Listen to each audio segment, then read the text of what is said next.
엄마! 가글 했는데 입에서 뭐가 나왔어! 그거 올리덴탈 체크 가글이라 그런겨. 지금 쓰고 있는 가글, 사용 후 확인해보셨나요? 무색소, 무알콜, 무계면 활성제의 올리덴탈 체크 가글은 튀겨 나온 입안의 이물질을 눈으로 확인할 수 있습니다. 딴지마켓에서 판매 중입니다. 와, 잘 잤다. 둔하고 센스 없는 줄 알았더니 침대는 잘 골랐단 말이야.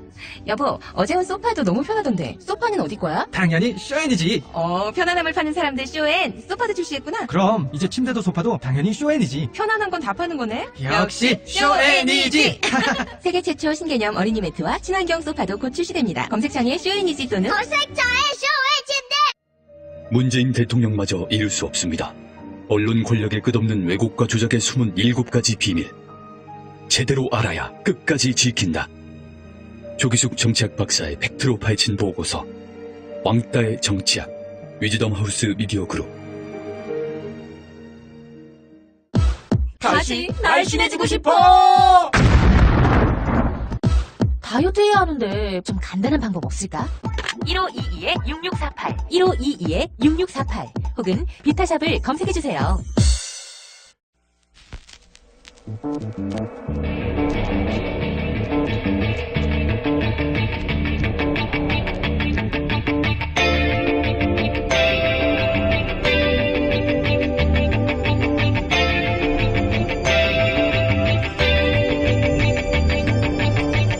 안녕하세요. 김호준입니다. 추경 예산에 대해 야당은 추경 요건이 되지 않는다는 반대합니다. 요건이 안 된다는 건 전쟁, 재해, 경기 침체, 대량 실업, 남북관계 등의 중대 변화에 해당이 되지 않는다는 겁니다. 그러니까 가장 시급한 현안을 실업으로 규정하고 이를 국가 중대위기라고 여겨 추경 요건이라고 판단하는 현 정부의 자구 해석에 그 해석은 틀렸다고 동의하지 않는다는 겁니다. 그런데 그렇게 따지면 박근혜 정부 시절 모든 추경은 단 한 번도 요건이 안 됐습니다. 심지어 브렉시트를 명분으로 했지만 실제 브렉시트와 관련해 그 돈을 쓴 적도 없었죠. 그럼 요건 문제로 추경이 되지 않았던 적이 단 한 번이라도 있었던가? 없었습니다. 그러나 이번 추경은 국채 발행하는 것도 아니고 10조 이상의 초과 세수가 배경입니다. 불경기에 더 거친 세수로 그 불경기에 대처하는 건 원래 국가 재정의 임무입니다. 야당이 정말 문제 삼아야 할 것은 소득주도 성장이라는 문재인 정부의 정책적 본질이죠. 정부 차원에서 한 번도 시도되지 않았던 정책입니다. 그러니까 그런 정책으로 소득 재분배만으로 지속성장은 가능한지, 그 한계와 약점은 뭔지 따지고 보완하게 만들어야죠. 한 달 된 새 정부의 첫 번째 프로젝트에 지금 대량 실업으로 보는 게 맞냐, 그 자구 해석을 따지고 있는 게 이게 얼마나 볼품없습니까? 지금 야당 너무 못 싸웁니다. 잘 좀 싸웁시다. 김원준 생각이었습니다.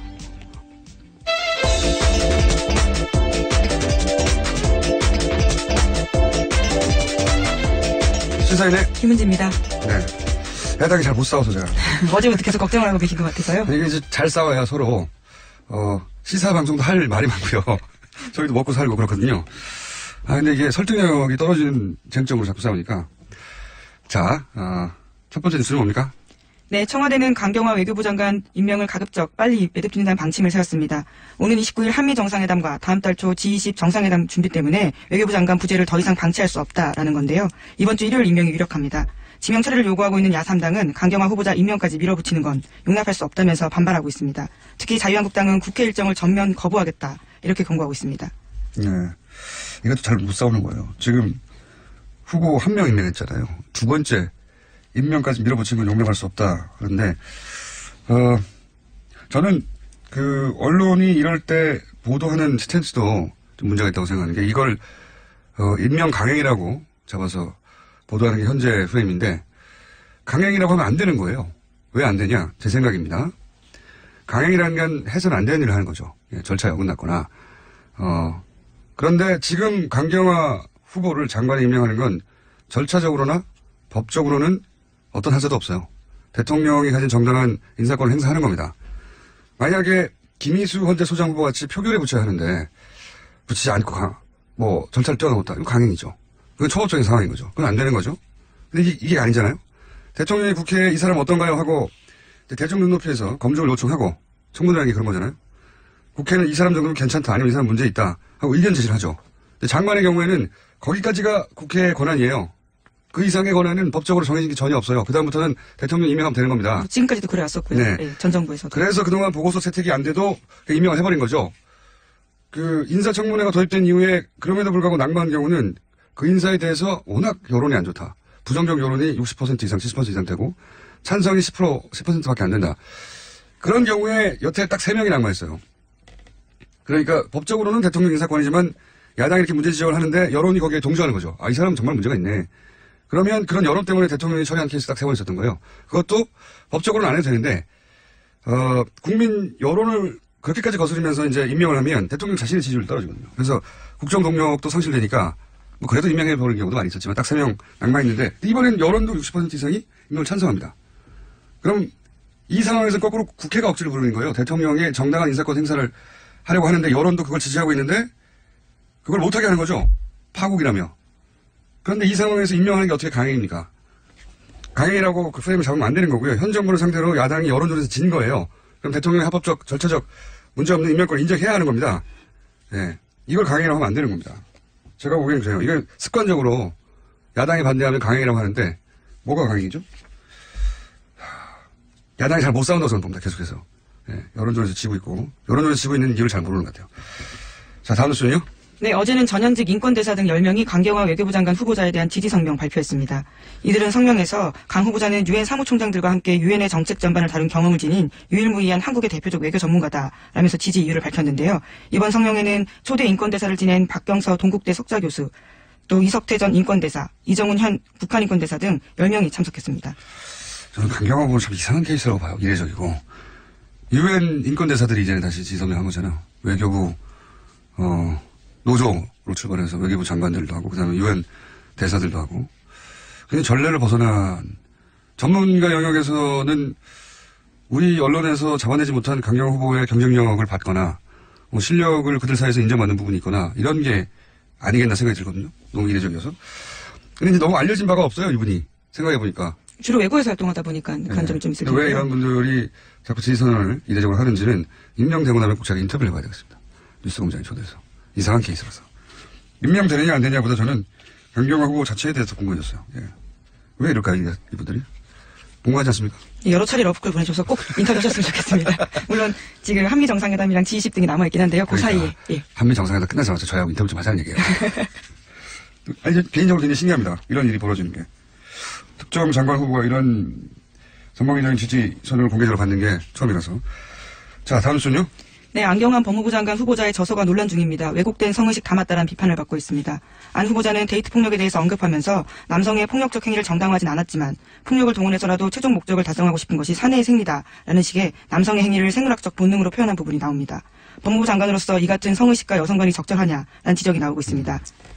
그렇군요. 이번에 책에서 이런 걸 썼다는 거죠? 네, 어제부터 계속 화제가 되고 있습니다. 저도 그 화제가 된 문제가 된 부분들 읽어봤는데 이 남성적 혹은 뭐 가부장적 가치를 옹호하는 게 아니라 남성으로서 그걸 비판하면서 그런 맥락에서 나온 표현들이 있는지 앞뒤가 맥락이 잘린 채 이 부분만 문제되고 있는 걸로 저는 읽었는데 이건 제가 보기에는 제가 할 말이 아니고 안경환 법무부 장관 후보자가 청문회에서 설명을 하겠죠. 네, 독자의 판단 맡기겠다고 어제 아침에 설명했습니다. 네, 저 해상 부분을 읽어봤는데 이와 같은 청문회 이 청문회 재밌을 것 같습니다. 어떤 의미에서. 자, 다음 뉴스는요. 네, 어제 김기춘 전 실장 재판에 김종 전 차관이 증인으로 나왔습니다. 김종 차관은 2015년 1월쯤 김기춘 전 실장이 최순실 씨와 그의 딸 잘 지내냐며 안부를 물은 적이 있다라고 진술했습니다. 이거는 뭐랄까요. 그 김기춘 전 비서실장이 나는 모른다고 해왔던. 예, 지금까지 계속 모른다고 해왔고요. 네. 노래까지 나왔죠. 모릅니다라고요. 예, 뉴스공장에서 틀은 바도 있습니다. 아, 법구라지였나요? 모릅니다였나요? 예. 네네. 하여튼 계속 모른다고 예. 했던. 근데 이제 김종 전 차관은 최순실 씨를 만날 때 고수부지 같은 데서 비밀리에 대포폰을 이용해서 아무도 모르게 만났다고 했거든요. 그런데 김기춘 전 비서실장은 그렇게 비밀리에 만나고 있는 김종 차관의 그 최순실 씨와의 만남을 알고 있다는 거잖아요. 게다가 그 만남의 내용이 정유라 씨와 관련된 것이라는 것을 알고 있어서 정유라 씨 소식도 김종 차관이 알고 있다는 것을 알고 있었다는 거잖아요. 네, 그런 안부를 물었다는 거고요. 게다가 평상 김종 전 차관이 어제 한 증언을 보면 이런 내용도 있습니다. 최순실 씨와의 대화를 김기춘 전 실장에게 직접 보고한 적이 있다. 이렇게까지 밝혔거든요. 그러니까 김종 전 차관이 대놓고 거짓말을 한 게 아니라면, 김정준 차관이 이 이사를 거짓말해서 본인이 얻을 이득이 없잖아요.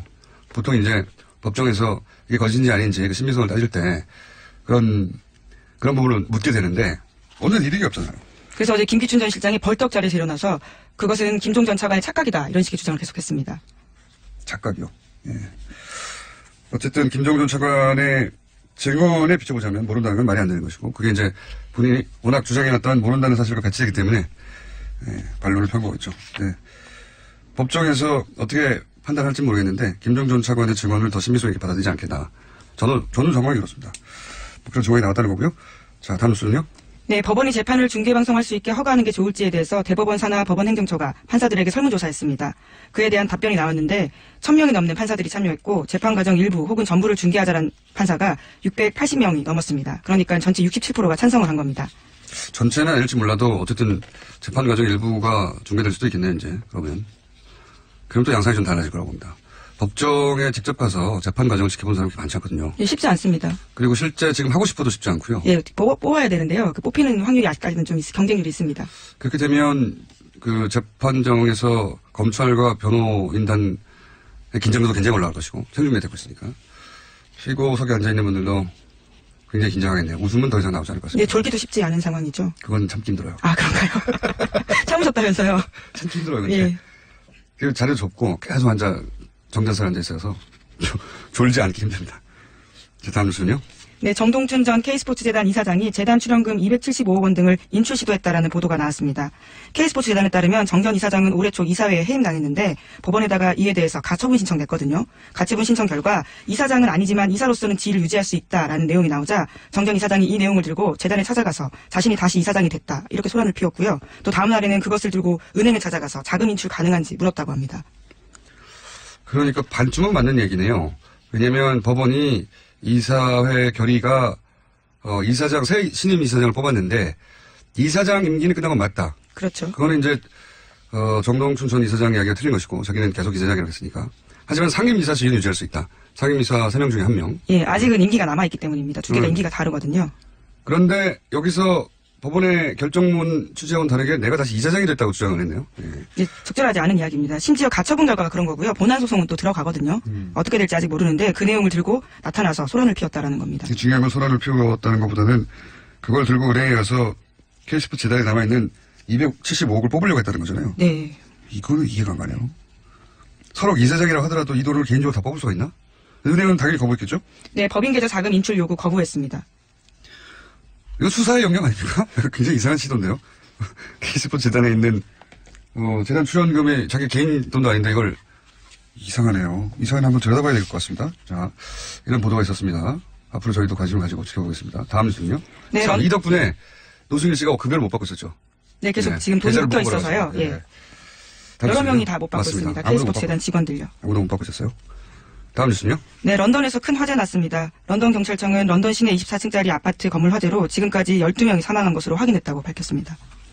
화재. 저도 뉴스를 잠깐 봤는데,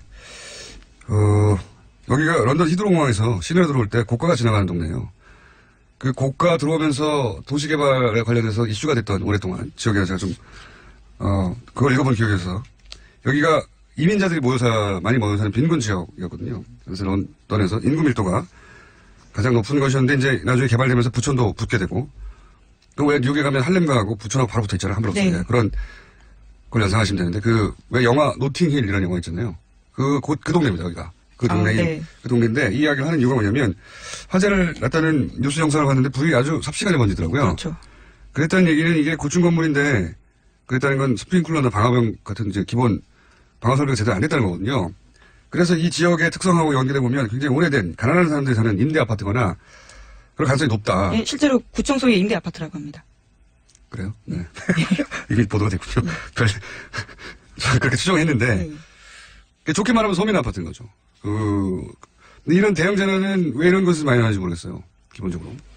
그리고 또 한 가지는 최근 영국이 이제 브렉시트로 영국에서 독일로 이민 가는 사람들이 굉장히 늘어났다고 하거든요. 사실 EU는 이민을 잘 안 가요. 왜냐하면 EU 영내 국민들은 거의 똑같은 권리를 누리기 때문에 이민이라는 절차를 밟을 필요가 없는 거예요. 그냥 가서 살면 되는 거지.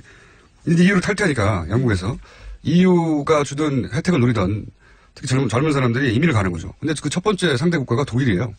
굉장히 역사의 아이러니인데 영국을 유일하게 폭격한 나라가 독일 아닙니까? 역사로 치면 우리가 이제 경제 문제로 일본으로 이민이 갑자기 젊은 사람들이 늘어나는 거랑 마찬가지인데 굉장히 이상한 이례적인 상황이죠. 아이러니한 상황. 그리고 이제 런던 테러도 이어지고 이런 화재도 나고 총체적으로 영국이 우리가 생각했던 그런 가장 최선진국 지위에서 몰락해 가고 있는 흉흉한 분위기죠. 네, 그런 징후로 일으켜져서 제가 언급을 좀 해봤습니다. 어쨌든 그 건물은 방화시설이 제대로 안 된 잘 못 사는 사람들이 사는 그래서 불이 삽시간에 번진 그런 비극이네요.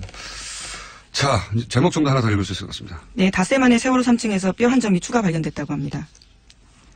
그렇군요.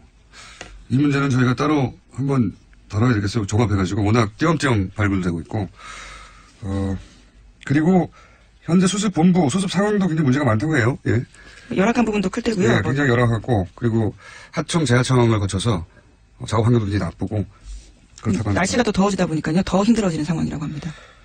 자, 오늘 여기까지 해야 될 것 같습니다. 지금까지 시사인의 김은지였습니다. 감사합니다. 모닝똥? 자긴 사치였죠. 내가 토끼인지 토끼똥이 나인지. 내가 변을 본 것인지 변을 당한 것인지 나는 바나나이고 싶다. 간혹 구렁이이고도 싶다. 아, 큰일 났네. 이거 이러면 다 죽어. 미궁 장사랑! 빅동의 추억, 미궁 장사랑이 찾아드립니다. 혈중 콜레스테롤 개선과 배변 활동에 도움을 주는 건강기능식품입니다. 검색창에 미궁 장사랑. 골반 잡자 바로 잡자 바디로직 허리 통증 바로 잡자 바디로직 몸매 교정 바로 잡자 바디로직 자세가 좋아지는 골반 교정 타이즈 바디로직 검색창에 골반 교정 바디로직 삐딱한 남성 골반, 허리에도 역시 바디로직입니다. 바디로직의 효과를 못 느끼셨다면 100% 환불해드립니다. 자세한 환불 조건은 홈페이지를 참조하세요. 아무도 묻지도 따지지도 않고 가입하셨다고요? 보험은 너무 어려워요. 걱정 마십시오. 마이보험 체크가 도와드립니다. 1800-7917 마이보험 체크로 지금 전화주세요. 1800-7917 이미 가입한 보험이나 신규 보험도 가장 좋은 조건을 체크해서 찾아드립니다. 인터넷 한글 주소 마이보험.com 또는 카카오톡에서 아이디 검색 마이보험을 친구 추가하여 상담하실 수 있습니다.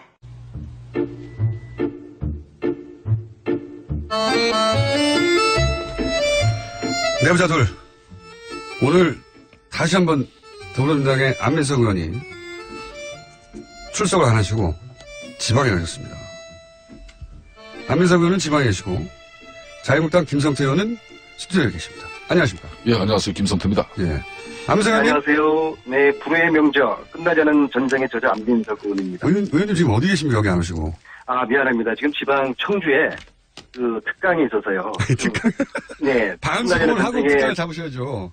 아니, 근데 뭐 이 특강 신청에 세도해서 뭐 아침 저녁으로 지방 막 좀 다니고 있고요. 제 책을 이경재 변호사가 읽어서 감동을 받아서 법원에 점검물로 제출을 했다고 하네요. 네, 그건 알고 싶지 않고. 육세 인쇄 중입니다. 서정가를 강타했습니다. 안민석 의원은 이제 문재인 정권의 가장 또 중심적인 인물이면서 사선 의원으로 집권당 의원이지 않습니까? 집권당 의원이니까 뭐 방송 뭐 이렇게 전화로 하는 것 정도는 이해를 하셔야죠. 의원님, 어제 의정 활동 때문에 들어가신 게 아니고 책 팔러 들어가신 거예요? 그런 측면이 없지 않나 있어요. 근데 지난주 어틀도사가 누군지 알죠? 어틀도사가 없으니까 분위기가 아주 좋았어요. 제가 없을까요? 어틀도사 가고 무줄도사 시대가 도래하는 듯한 느낌이었다고 할까요? 죽다 살아난 김성태 의원님도 모처럼 여유 있는 모습 보여주셨고요. 뉴스공장 가족들도 쭉 안 살아나신 건 아닌 것 같아요. 예? 예. 자, 알겠습니다. 뉴스공장 가족들도 쭉 안 넣길 바라는 눈치여서 아마 이거 눈치채고 싸다 기고한 거 맞죠? 예, 의원님. 전화기 때문에 제가 발언 기회를 평상시에 10분의 1로 제한하겠습니다. 시작합시다. 수요일 날은 목요일 아침에 여길 나오셔야죠. 아무리 책이 잘 안 팔린다고 하더라도 시급해도. 자, 잠깐 듣고 계시고요. 제가 없는 사이에 왜 새가 날아든다 시그널이 없어졌죠? 이러면 안 되는데. 누가 없앴나요, 이거? 김성태 의원님이 이거 항의해서 없어진 건가요? 이 김어준 공장장은 예. 우리 여기 PD님 말씀대로 이제는 제야의 음모론자가 아니라 여튼 정통 언론인으로서 이제 역할을 다 하셔야 됩니다. 그래서 새가 날아든다 정도에서 끝내는 겁니다. 본인은 어찌됐든 간에 뭐 이 보수정당 정치인들 물먹이고 그냥 기죽이고 또 정치력 상실시켜서 그렇게 해서 이 청취자들에게 뭐 일시적인 만족은 드릴지 모르지만은 그건 고약한 침해예요. 그만하세요 이제. 그러면 제가 다음 주부터 다시 살리는 것으로.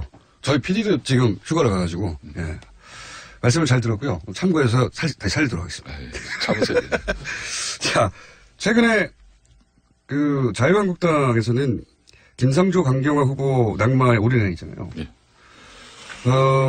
이거 낙마에 올인할 수는 있는데 낙마에 사실 실패했지 않습니까? 여론을 자유한국당 편으로 끌어들이는데. 저는 기본적으로 대통령의 철학을 이해하고 또 공유하는 인사들, 또 선대위에서 활약한 그런 1등 공신들을 내각에 얼마든지 임명할 수 있다고는 봅니다. 그런 인사 방식이 소위 이제 코드 인사나 공공행상 보원 인사로 이렇게 죄송합니다. 비판은 받지만은 역대 정권마다 계속 있었던 것도 사실이고. 강경화 후보는 또 한편으로는 국정 운영의 추진력을 높이는 그런 장점도 있습니다. 그렇지만은 보인사도. 그러니까 이 도덕적 흥결은 또 차원이 다른 문제예요. 네.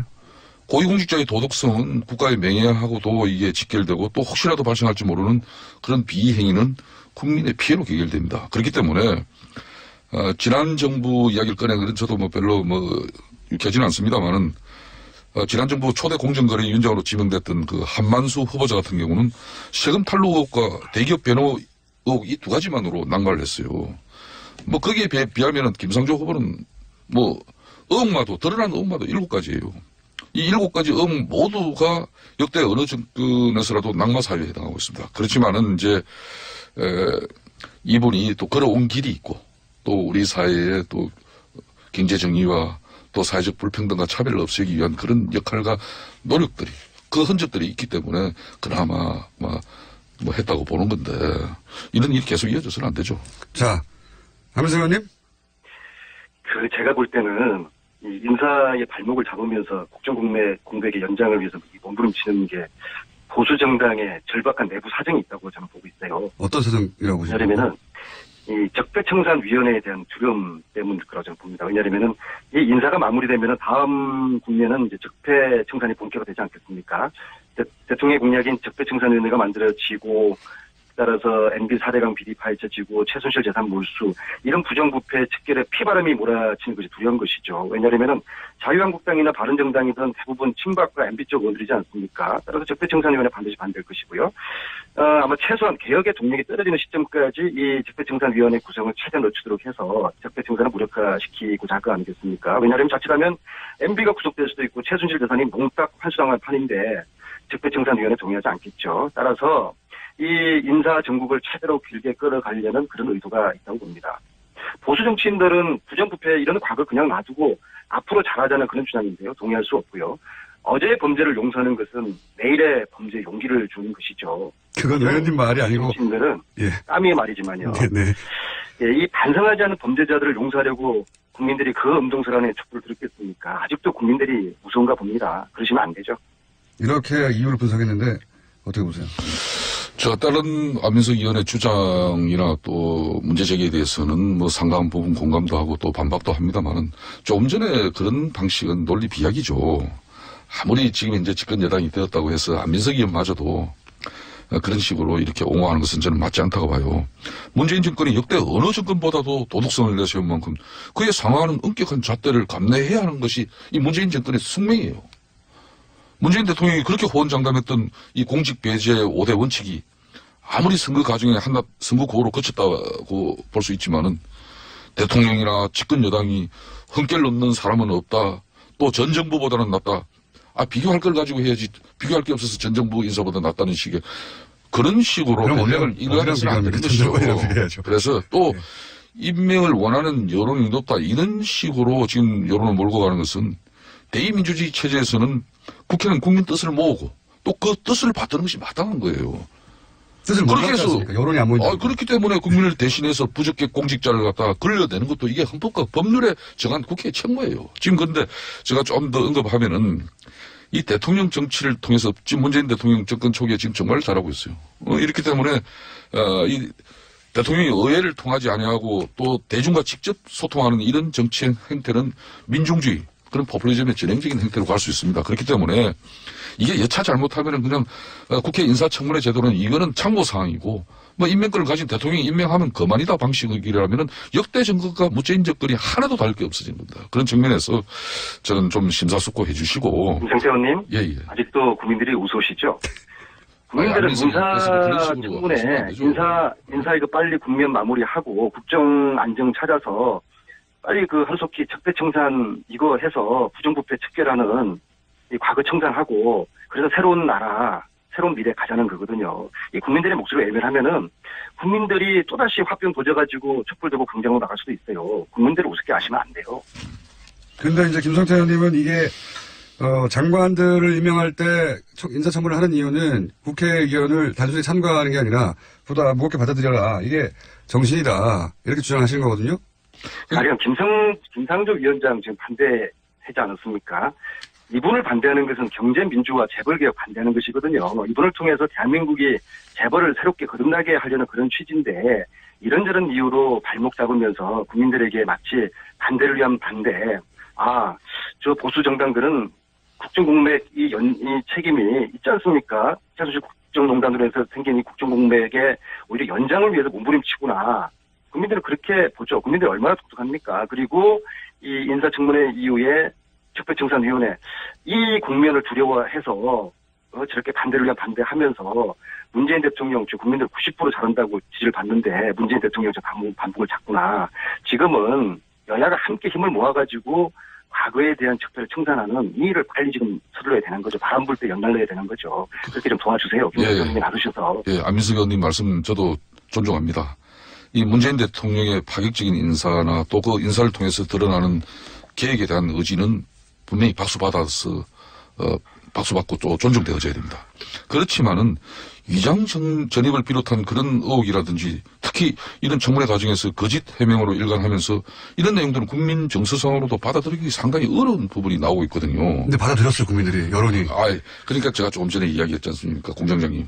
국민 여론 물론 중요합니다. 그렇지만은 헌법과 법률이 보장되어 있는 그런 이 청문회 과정 이 절차를 또 우습게 받아 넘기는 그것도 더 큰 문제가 되는 거예요. 절차를 받아들였죠, 다. 절차를 받아들이고 나서 국민 여론이 괜찮다고 여론조사상으로는 판정을 내렸잖아요. 그러면 야당도 동의하지는 않지만 국민 여론이 그렇다면 대통령이 합법적인 인사권을 행사하는 것에서 더 이상 할 수 있는 게 없지 않습니까? 그러니까 공장장님 대통령께서 국민 여론과 지지가 지금 높습니다. 그렇기 때문에 이 대통령 정치를 통해서 정권이 직접 전국의 이니시티브를 주도하면서 특히 막 이런 국회 헌법에서 보장된 이런 청문회 그러니까 공직자들 이런 검증제도 이 자체를 갖다 우습게 얘기해버리면은 큰 har를 부르는 거예요. 박근혜 정권이 왜 처음부터 이게 보통 국민들과 소통하지 않는 제왕적 권력을 행사했기 때문에 결론은 국민들로부터 벌어진 거예요. 조금 전에 김성태 의원님께서 위장전입 말씀하셨는데요. 최근에 우리 여야원들 한 10분 정도가 모여서 뭐 수다 아닌 수다 뜨는 그런 자리가 있었는데요. 딱 한 사람만 빼놓고 전부 다 위장전입들 다 했다고 그러더라고요. 뭐가 머무든 게 나무른다고. 자, 안민석 의원님. 자, 요 부분은 정확하게 합시다. 이 방송 이후에 뭐 어떤 형식으로 뭐 신상을 털기 좋습니다만은 저는 그렇습니다. 저는 두 자식 키우면서 딸의 우리 지역에서 내가 한 번도 이장 전입한 사실이 없어요. 그러니까 10명의 의원들을 모아가지고 한 명만 제외하고 그 의원이 누군지 모르지만 9명의 의원들이 그럼 다 자식들 키우면서 이장 전입하고 그걸 기정사실로 여러 가지 이런저런 이유는 틀렸지만은 이런저런 이유로 해가지고 위장전입을 대부분 다 했어요. 그건 의원들만 아니라 많은 국민들이 그렇게 하는데요.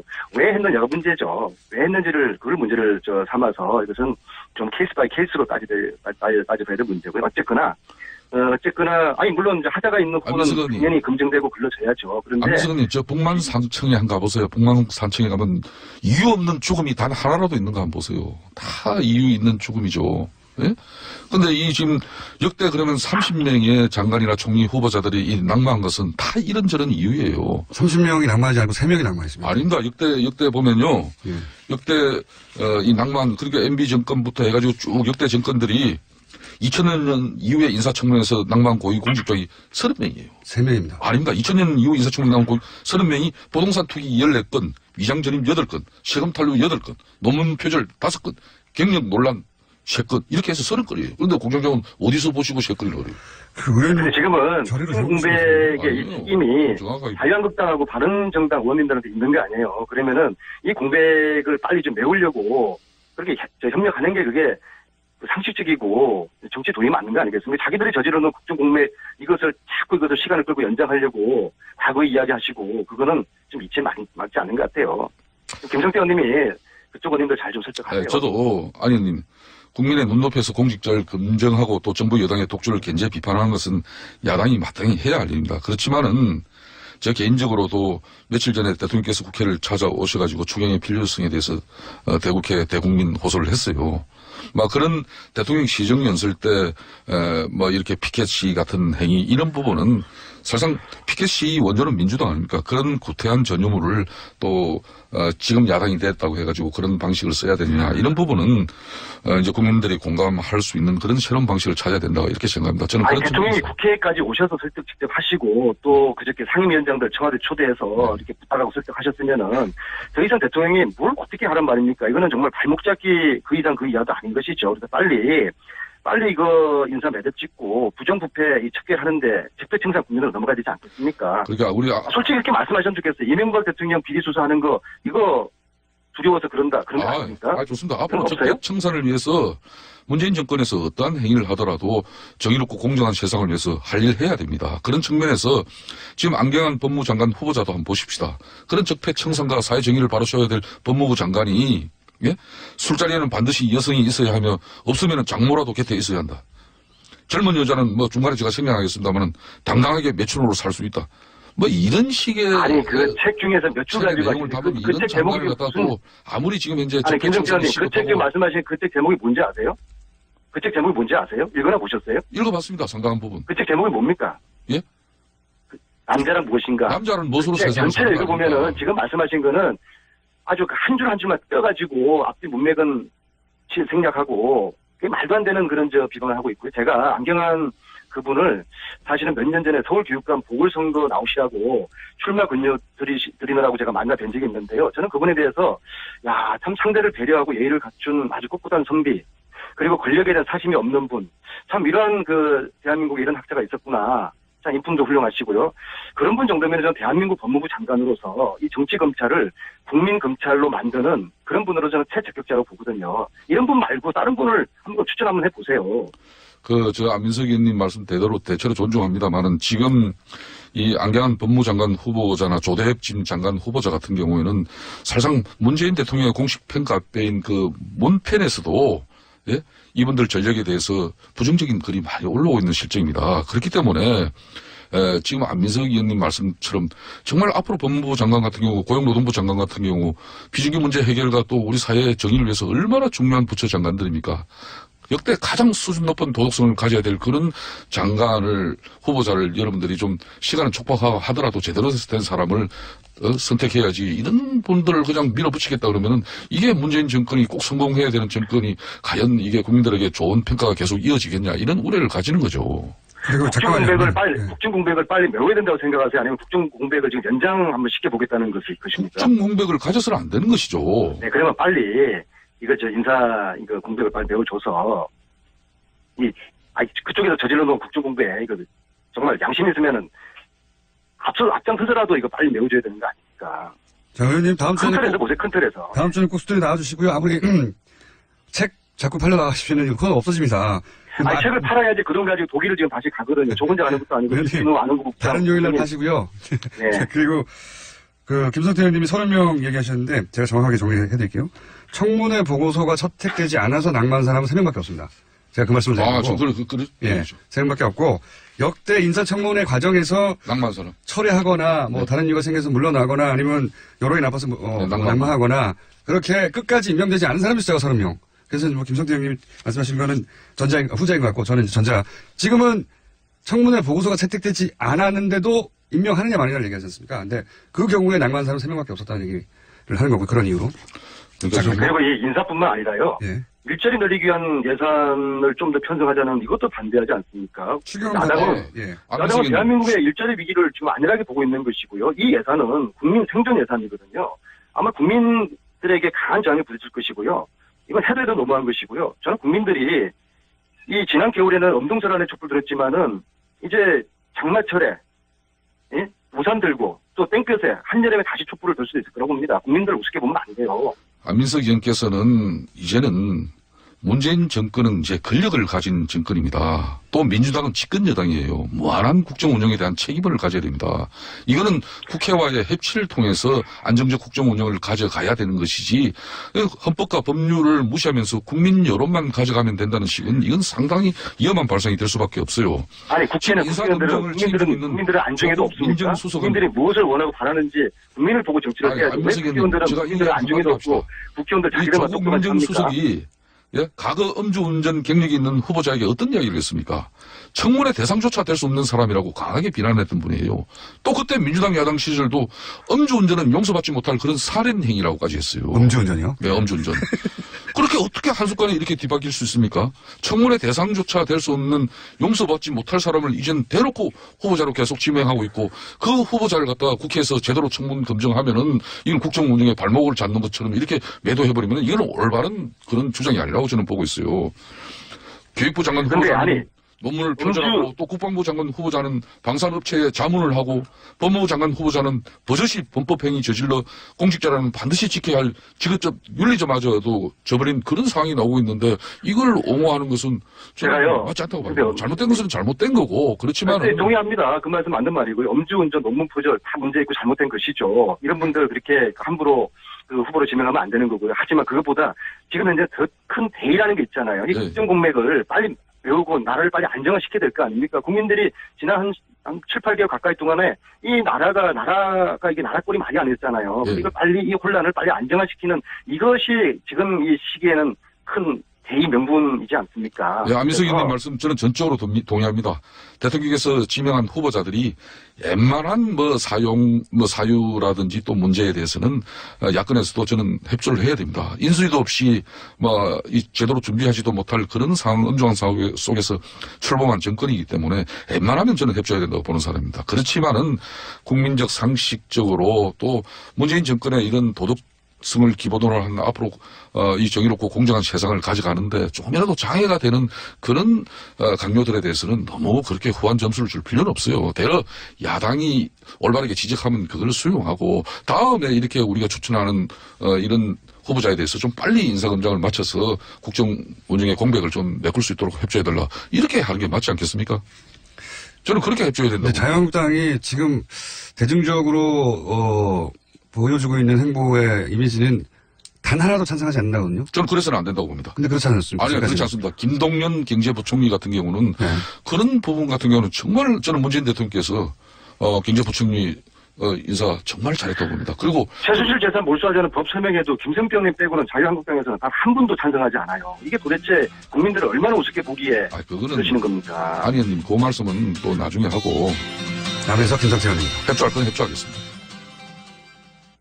탄핵 반대 집회를 주도했던 태극기와 십자가의 동맹을 보면서 자괴감을 느끼는 기독교인들에게 기독교는 민주주의를 싫어하는지 아예 관심이 없는지 아니면 기독교도 민주주의를 지지하는지 답답하고 궁금한 시민들에게 호모 요쿠스의 저자 이병주 변호사가 시원한 질문과 명쾌한 답변을 제시합니다. 박근혜 사태와 기독교의 문제, 기독교인들에게 민주주의는 무엇인가? 도서출판 대장간. 소설가 황석영입니다. 2월 항쟁 30년이 되는 6월 10일 저 황석영이 마침내 출감합니다. 시간의 감옥, 언어의 감옥, 분단된 한반도라는 감옥에서 저는 언제나 자유를 갈망해왔습니다.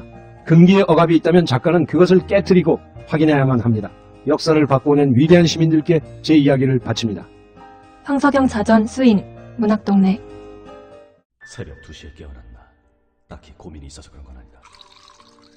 새벽 5시에 일어났나? 새벽 6. 아우, 이 인간이 잠도 못 자게 화장실을 들락거려! 남성 활력과 전립선 건강 하루 하나로도 충분합니다. 소팔메토, 옥타코사놀, 아연, 비타민 A, D, E까지 하루 영양 기준치 100%를 꽉 채운 메가셀 남자의 활력. 지금 바로 인터넷 검색창에 메가셀 남자의 활력을 검색해보세요.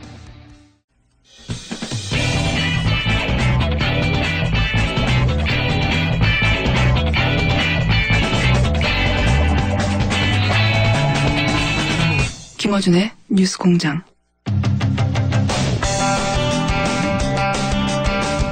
어제 의미 있는 만남이 청와대에서 있었습니다.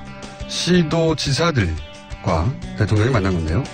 시도지사 협의회 회장 최문순 강원지사님 뵙겠습니다. 안녕하세요, 지사님. 네, 안녕하십니까. 오랜만입니다. 고맙습니다. 이렇게 씩씩하게 오랜만입니다, 지사님. 네. 그동안 어디 계신가 했더니 이 프로그램을 하고 계셨군요.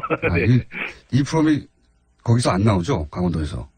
안 나오는 것보다 이제 여기는 그 시간에 이게 아주 좋은 시간인데 이제 걸어서 출근을 하다 보니까 네. 이 시골에는 차를 타고 다니는 것보다 걸어서 출근하는 게 많아서 듣지를 못했습니다. 네, 앞으로 자주 듣겠습니다. 이 방송을 안 들으시면 지금 7위에 떨어지시면 안 됩니다. 네. 청취율 1위를 안 들으시면 어떡합니까, 지사님? 네, 열심히 듣도록 하겠습니다. 저도 좀 자주 불러주십시오. 네, 알겠습니다. 자, 어제 하루 종일 보도가 됐는데 우선 네네.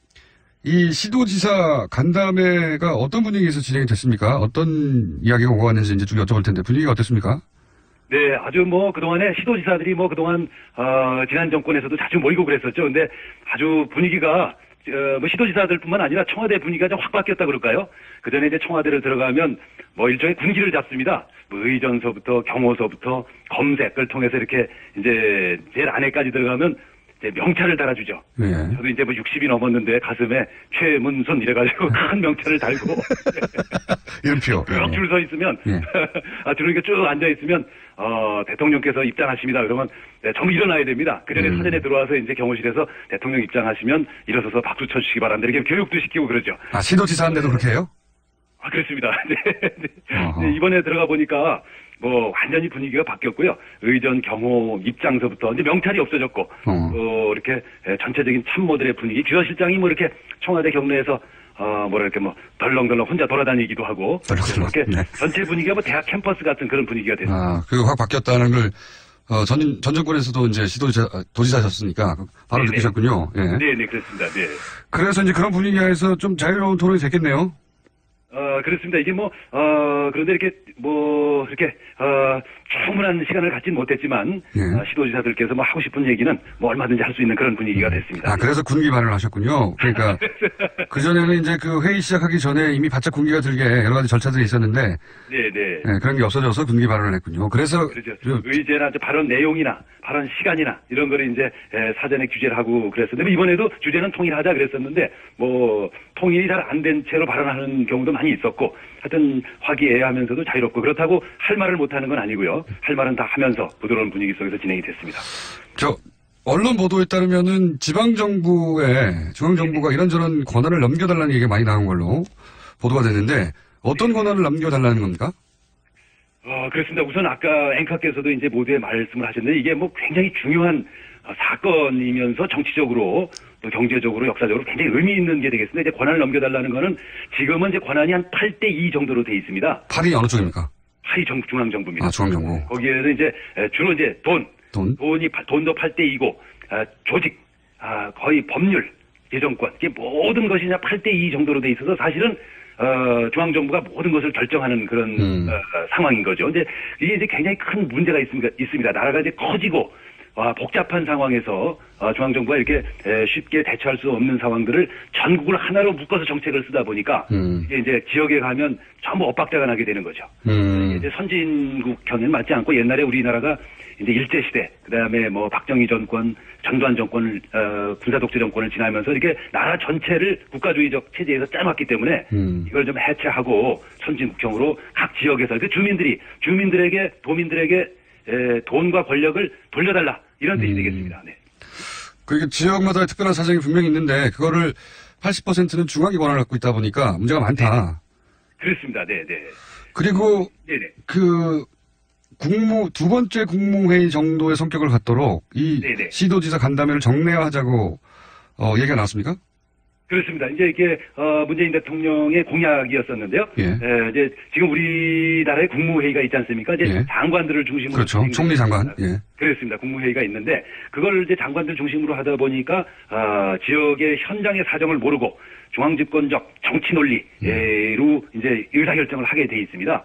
그러니까 현장에서 자꾸만 이제 정치와 행정이 멀어지게 되는 거죠. 그래서 우리 시도지사들 또는 거기에 시장 군수들까지 포함해서 얘기를 들어라. 그리고 거기서 의사결정을 하자. 그리고 중앙집권적 질서 속에서 결정되는 것들을 우리한테 한번 걸르게 할 수 있게 해달라. 이제 이게 이제 이른바 제2 국무회의 또는 자치분권 국무회의가 되겠습니다. 그래서 그거를 이제 대선 과정에서 약속을 하셨었는데 이번에 다시 이제 재차 약속을 하셨고, 근데 그걸 하려면 이제 법이 만들어져야 되는데 법 만들려면 시간이 걸리니까 우선 임시적으로라도 법률에 준하게 이렇게 운영을 하자 이렇게 말씀을 하셔서 저희들이 뭐 대환영을 하고 이제 구체적으로 다음 달이나 그 다음 달쯤부터는 진행이 될 것 같습니다. 어제 이런 말씀도 하셨어요. 정부에서 돈이 풀리면 돈이 풀리더라도 네네. 소가 지나간 국처럼, 이 표현은 아마도 고기가 아니라 그냥 살짝 소를 담궜다가 이것을 마치 고깃국이라 내놓는 것처럼 그냥 돈이 지나갔구나 이런 느낌을 갖게 된다고 하셨는데 네. 이게 어떤 의미입니까? 좀 풀어 설명해 주십시오. 네. 아마 이 젊은 세대들은 그 말을 잘 모르실 텐데요. 우리나 이제 문재인 대통령 세대는 군대 가서 밥을 잘 못 얻어먹던 그런 세대입니다. 그 당시에 이제 고깃국이 나오면 굉장히 저희들이 기다리거든요. 네. 근데 고깃국이 막상 나오면 고기가 한 점도 없습니다. 고기 냄새만 나는 정도. 네. 네, 고기 냄새만 나고 기름만 둥둥 떠 있습니다. 우리가 이게 그걸 갖다 그래서 이게 소가 강물을 타고 지나갔고 그래서 황후 도강탕, 황소가 강물을 지나간 탕이라고 불렀습니다. 그래서 이제 그렇게 마치 그런 것처럼 우리가 이제 요번에 추경을 해서 돈을 많이 풀지 않습니까? 네. 그러면 우리가 이제 어디 가서 뭐 SSM에 가서 쓴다. 그럼 돈을 쓰면 그 돈이 즉시 우리 강원도 같은 경우에는 SSM이 예금 계좌를 갖고 있지 않습니다. 예. 바로 본사로 갑니다. 거기 있는 본사로 가버리면 이제 한 번 쓰고 마는 거죠. 그러니까 여기서 이 지역에서 서울도 또 마찬가지입니다. 같은 지역에서 이 돈이 이렇게 선순환이 되고 계속 유통이 돼야만 그 돈이 돌아다니는데 한 군데 가서 자꾸 쌓이는 거죠. 이제 정치 권력도 그렇고 돈도 그렇고 금융도 그렇고 뭐 유통도 그렇고 언론도 그렇고 다 이렇게 중앙집권적 질서 속에 있기 때문에 지금 돈이 없는 게 문제가 아니고 자꾸 한 군데 가서 쌓여서 돌지 않는 게 문제가 되겠습니다. 그걸 분산시켜야 된다는 거죠. 자꾸 국민들이 안에서 이렇게 돌도록 분산시키는 국가 체제를 이제 만들어 달라 이런 뜻으로 그런 말씀을 드렸습니다. SSM이라고 하면 이제 대기업, 기업형 슈퍼마켓 큰 마트들. 그렇습니다. 그런데 이제 그게 서로 강원도에 있는 곳이라 하더라도 거기서 돈을 쓰면 그 돈이 지역에서 도는 게 아니라 서로 다 가버린다.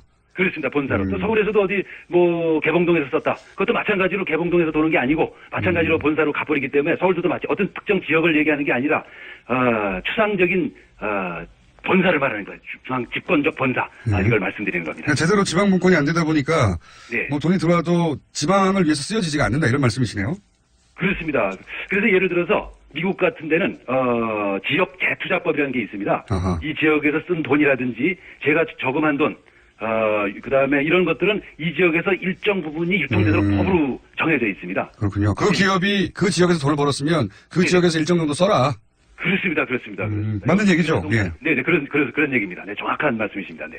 그러면 이 추경에 대한 입장은 어떻습니까? 시도지사들은 사실 여야 다 있는데 네. 야당은 반대하는데 그 야당의 시도지사들은 또 입장이 좀 다를 것 같아요. 그죠?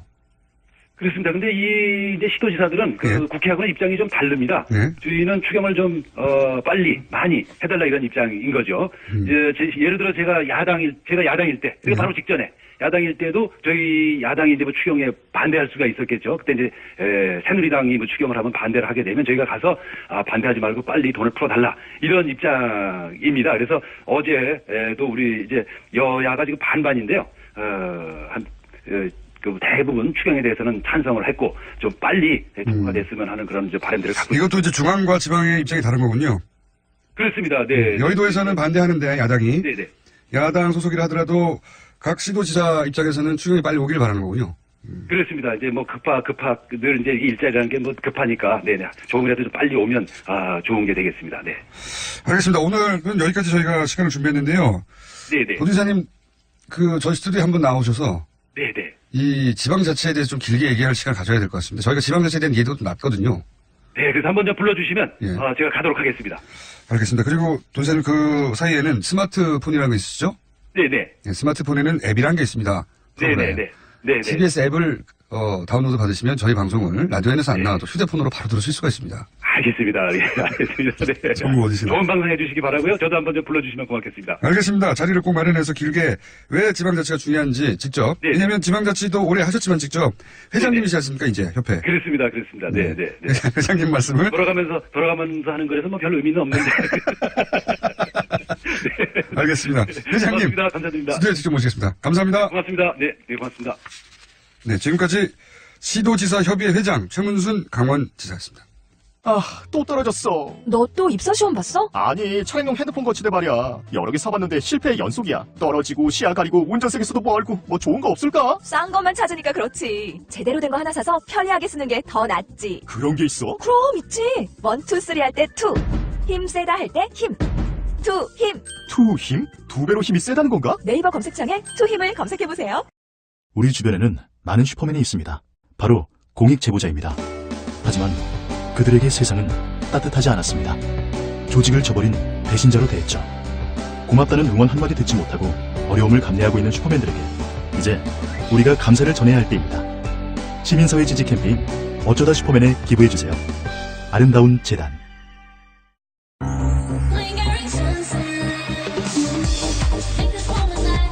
저가지 가입 엑소사튼의 신곡 링거링 선셋. DJ Korea Records. 안녕하세요. 유웅상입니다. 제가 사랑하는 피아니스트 김광민 씨가 6월 24일, 25일 LG 아트센터에서 단독 공연을 합니다. 따뜻한 체온을 담아 선사하는 특별한 무대에 여러분들을 초대합니다.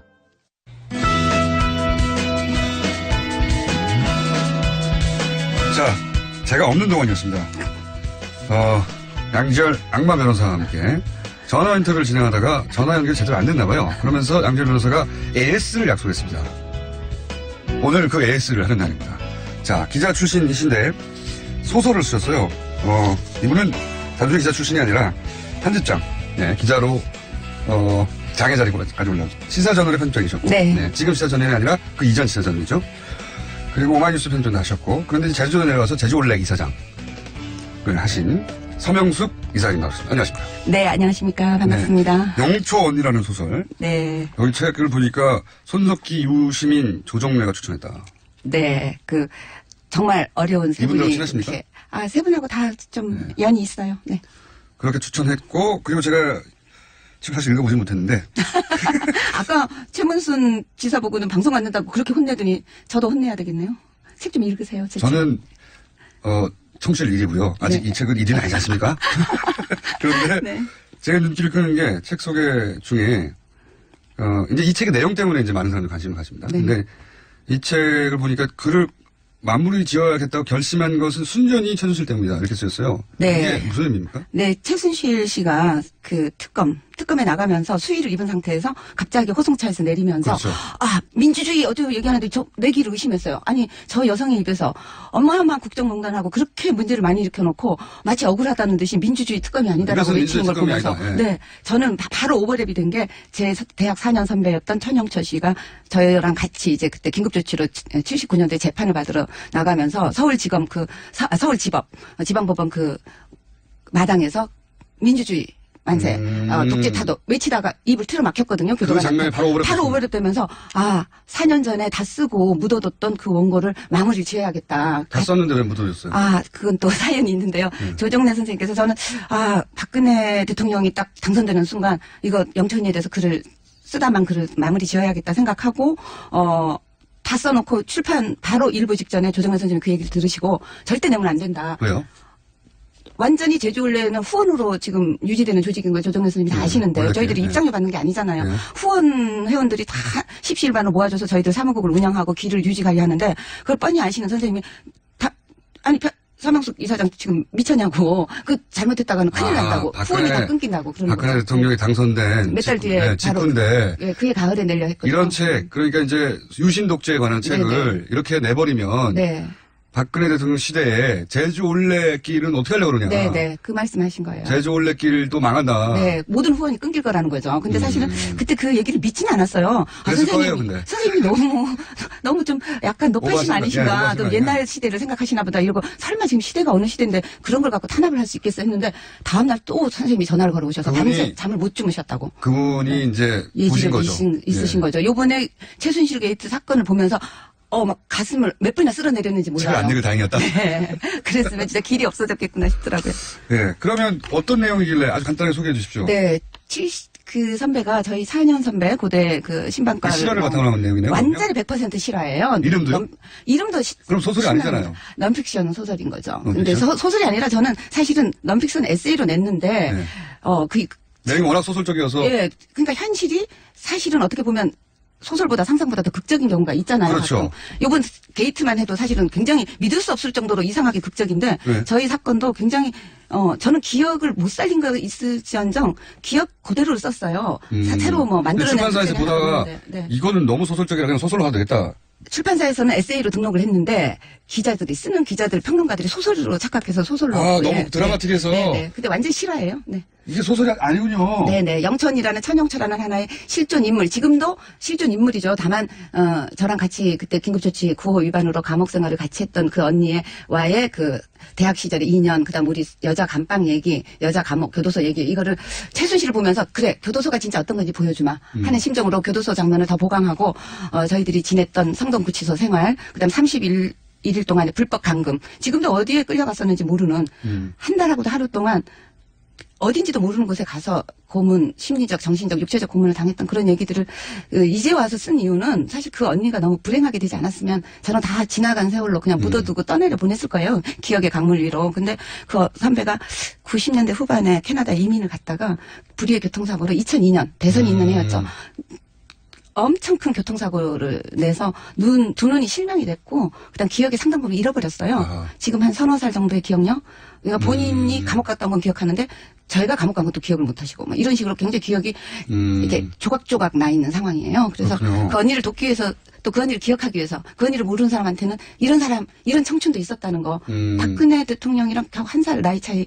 그 시절 거의 똑같이 살았는데. 거의 똑같이 살았는데 한 사람은 대통령의 딸이라는 이유로 나중에 대통령까지 되고 그 언니는 그렇게 그래서 그때 내려고 했던 거죠. 그런데 그때 냈으면은 네네. 큰일 난다고 하는 조선호 선생의 네. 조언. 말림이 없었다면은 네네. 지금 제자올레길도 다 망했고 망했고 그리고 블랙리스트에 오르셨을 테고 고초를 많이 당하셨을 텐데 이제 잊고 있다가 최순실 씨가 이것은 민주주의가 아니라고 외치는 걸 보자. 네. 민주주의에 아무것도 기여한 바가 없는 사람이. 그러니까 민주주의를 오히려 파괴하고 농단했잖아요, 국정을. 그런 사람이 오히려 민주주의, 많은 사람들, 영촌이, 1000명의 영촌이, 10,000명의 영촌이, 그런 사람들이 피와 땀으로 투어까지 돼가면서 조금씩 진전시켜낸 민주주의의 그 수위는 혼자 다 지금 입고 있잖아요. 네. 온갖 절차적인 걸 요구하고, 정말 분하셨군요, 한마디로. 네, 정말. 그래서 다시 4년 전에 멈췄던 작업을 마무리해야 이번에, 되겠다고 하고 에세이를 했는데 기자들이 일단 소설이구만 하고 소설을 불리려거든요. 한두 신문에서 그렇게 나와서 그렇게 알려지고 있는데. 소설이 아니란 말이야. 완전히, 논픽션입니다. 네.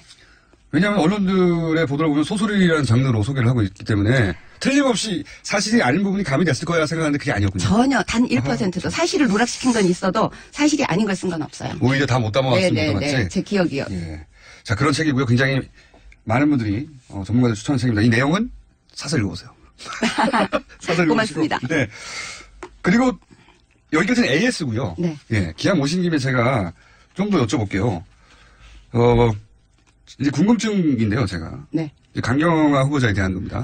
예, 강경화 외교부 장관 후보자. 네. 후보자, 제가 이제 계속 궁금해하는 것은 물론 야당에서는 계속해서 반대하고 있고 그리고 오늘 아마 문재인 대통령께서 재송부 네, 그렇겠죠. 요청한다고. 대략 4, 5일 이내에 이렇게 되겠죠. 근데 제가 궁금한 건 이 부분입니다. 이제 강경화 후보자가 그렇게 논란이 돼서 처음에는 이제 부정적 여론이 더 높다가 지금 이제 긍정적 여론으로 바뀌어갔는데 유독 강경화 후보자에 대해서는 여성 후보가 장관 후보로 처음 나온 것도 아니에요. 근데 유독 강경화 후보자에 대해서는 외무부 내에서도 외교부 장관들 혹은 그 유엔 대사들. 네, 역대 김대중 노무현 이명박 정부의 역대 외무부 장관이 외교부 장관이 전부 지지선언을 했고 심지어 외교부 노동조합도 지지선언을 했고. 저희도 그거 다 다루는데 그래서 제가 왜 이 후보는 유독 이런 이례적인 전례가 없는 지지를 받고 있는가. 네. 그러니까 우리가 모르는 게 있는 건가 이 후보에 대해서. 근데 여성계에서도 또 언론과 국회 고함이라는 성명서를 냈고. 네, 저도 그 성명에 이름을 올렸는데요. 궁금해서 여쭤보려고요. 왜 이 여성 후보 장관 후보 많았잖아요. 그런데 이런 적 없었는데. 네, 제주 올레길을 내기 위해서 저는 이제 내려간 지가 10년인데 그 10년 동안의 정치적인 문제에 대해서 입장 표명은 딱 2번밖에 한 적이 없어요. 한 번은 대통령 선거 전에 박근혜 대통령 후보가 여성 후보지만 우리 여성계는 반대한다라는 그거를 대선 일주일 전에 한번 낸 때 제가 동참했었고 요번에 강경화 그 장관 후보에 대해서는 지지한다는 한 번은 반대한다는 한 번은 지지한다는 그거는 여성이기 때문에 반대하거나 여성이기 때문에 지지한 게 아니라 자격이 없는데 여성 후보인 걸 내세워서 대통령이 되려는 것에 대해서 반대했고 이번에는 자격이 있는데 여성이란 이유로 정치적 빅딜의 희생양이 될 것 같아서 이제 이런 자격이 있는 후보가 모든 여성계에서는 이때까지 여성 후보들이 낙마할 낙마할 위험에 처한 적이 많았잖아요. 실제 낙마한 적도 있고. 네. 그런데 그런 건 없다가 왜 하필 강경화 후보에 대해서만 그렇습니까? 너무나 충분히 자격이 있는 데다가 지금 잘못하면은 한 명이라도 낙마를 시키려는 자유한국당, 국민의당 그런 어떤 정치적 구도 안에서 자칫하면 희생양이 될 거라는 지금 굉장히 강력한 그 심증이 가기 때문에 그러니까 결격 사유가 뭐 보는 사람이 정도에 따라서는 정도가 차이가 있긴 하겠는데 그걸 훨씬 넘어서는 자질이 있는데. 그럼요. 그런데 그게 이런 정쟁 가운데서 혹시 이 후보가 아깝게 낙마할까봐 그게 너무 안타까운 겁니까? 그렇죠. 저는 자유한국당 정우택 그 원내대표가 이 강경화 후보를 얼굴마담, 뭐 자격이 없는데 이 정부의 뭐 여성 그 우대 정책에 얼굴마담으로 했다는 얘기 굉장히 붕괴하는데 얼굴마담 얘기는 정말이지 자한당에서는 하면 안 되는 얘기죠. 왜냐하면 아니 정말로 자격이 없는 여객선 선장보다도 배 자체를 몰면 안 되는 박근혜 씨를 18년이나 집안에서 집안 살림을 한 것도 아니고 그냥 유폐되다시피 살던 그분을 단지 TK 어떤 정서, 그 다음에 박정희 향수를 생각하는 향수를 가진 노년층을 의식해서 정치권을 불러내서 얼굴마담으로 선거 때마다 오로지 악수와 인사로 표를 획득할 수 있는 그 사람을 얼굴마담으로 내세운 정당이 바로 자유한국당의 전신인 새누리당. 그다음에 인데 어떻게 이 인사를 얼굴마담이라고 공격할 수 있느냐? 얼굴마담 정치를 내내 일관해온 자유한국당이 얼굴마담도 아니고 능력으로 유엔에 가서 가장 유엔의 사무총장 인수위원장까지 했던 그리고 역대 유엔에서 다들 인정하는 어떻게 보면 세계 외교의 가장 무대인 유엔에서 이미 능력이 검증되고 시험되고 단련된 그런 사람을 얼굴마담이라고 얘기할 수가 있는 거예요. 여성계 특히 어필하는 대목이 어디였죠? 여성계라고 하는 여성이어서 태어난 게 아니라고 말씀하셨는데 그럼요. 왜냐하면 실제로 여성계가 특정 여성 장관 후보를 위해서 이렇게 낸 적은 없으니까. 네. 근데 제가 궁금한 지점은 뭐가 어필하는 것일까 계속 궁금한 거거든요. 그분이 이제 뭐 능력이 있다는 것도 알겠고요. 그리고 외교부가 또 지지 선언하는 것은 외교부 노조한테 들어봤거든요. 외교부가 순혈주의에 갇혀 있는데 외부에서 이렇게 능력 있는 분이 와서 개혁을 해주길 바라고 뭐 이런 기대가 있고.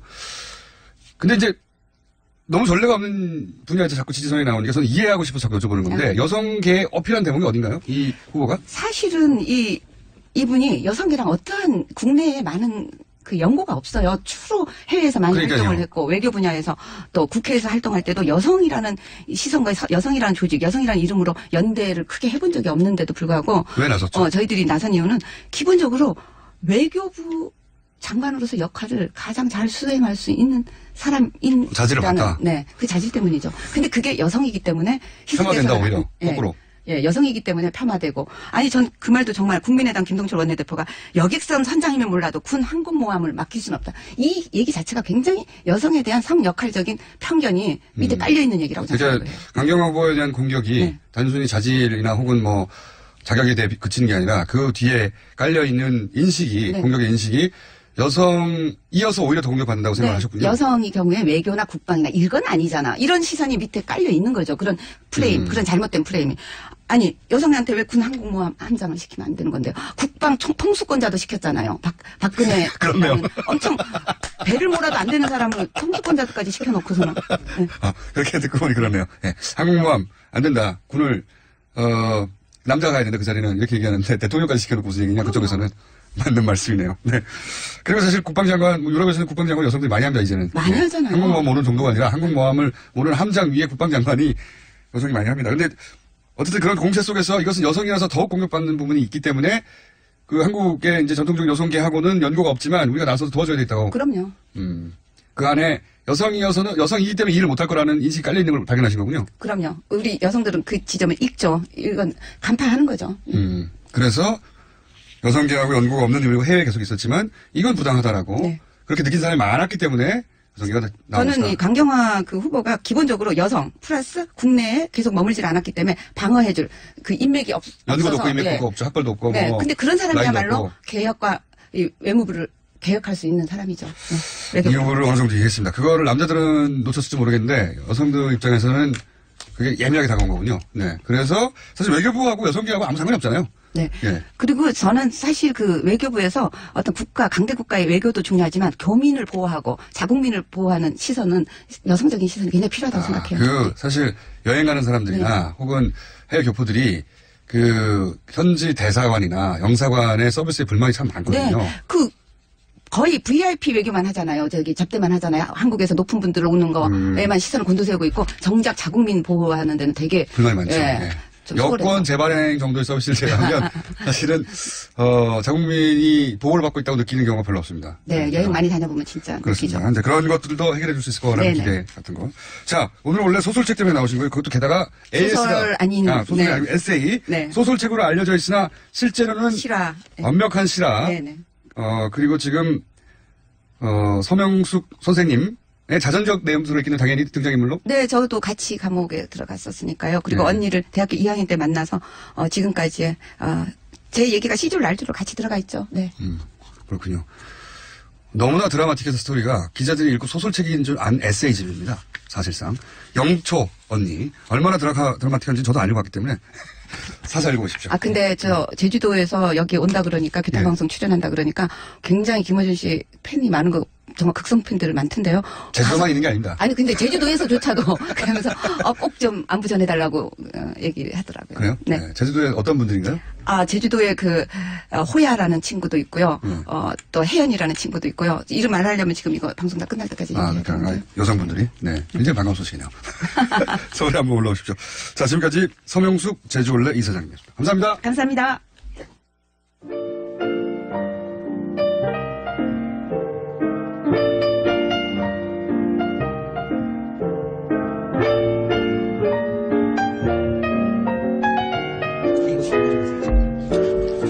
네, AS 시간입니다. 좀 조용히 해주십시오. 옆에 김진희 박사님 나오셨는데, 불친절한 AS. 강원도 주민들이 대거 문자에 참여했습니다. 도지사님, 중앙방송에 나오셨네요. 공장장님, 우리 도지사님 자주 불러주세요. 이런 문자가 쏟아지고 있습니다. 그러니까요. 강원도에서도 많은 분들이 당연히 듣고 계시죠. 그리고 내부자들의 둘에 대한 불만이 오늘 많네요. 안민석 의원님, 이렇게 전화 연결하고 준비 없이 대충 하시면 안 됩니다. 라는 문자와 그리고 김성태 의원님 불만 많습니다. 발언 내용에 이런 문자 많이 쏟아졌습니다. 그리고 뉴스 공장 시간을 좀 늘려달라는 그러면 주말에 해야 되잖아요. 제가 그렇게 못합니다. 저는. 네. 그렇기 때문에 그건 못 들어드리고요. 여하간 강원도 주민들이 엄청나게 많이 참여를 했습니다. 자, 그 외에 방금 이야기한 책 제목이 뭐냐고 문자 많이 오네요. 네, 영초 언니입니다. 영초 언니. 서명숙 올레 이사장님이 쓴 에세이인데 하도 드라마틱해서 소설인 줄 아는 영초 언니. 여기까지 하겠습니다.